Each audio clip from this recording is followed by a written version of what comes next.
Hanya itu ada di satu proses yang namanya penjatahan atau dalam bahasa Inggrisnya allotment.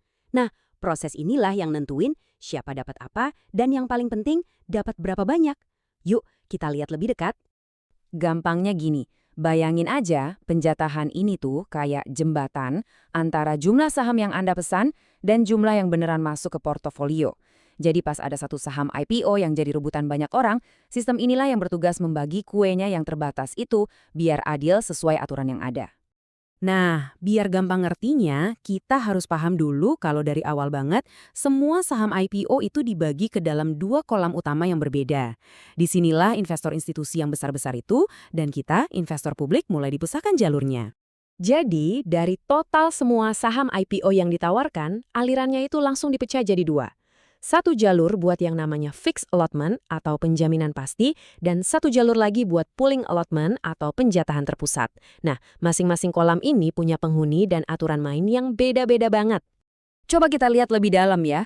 Penjatahan pasti sesuai namanya, ini porsi yang jatahnya itu udah ditentuin dari awal buat pemain-pemain besar. Sementara itu, penjatahan terpusat atau pooling, nah ini arenanya masyarakat umum, termasuk kita para investor retail, buat ikutan lewat sistem eIPO. Terus, siapa aja sih yang ada di masing-masing kolam ini? Oke, di kolam penjatahan pasti ini, isinya tuh para pemain kakap. Kayak dana pensiun, perusahaan asuransi, reksadana, dan korporasi lainnya.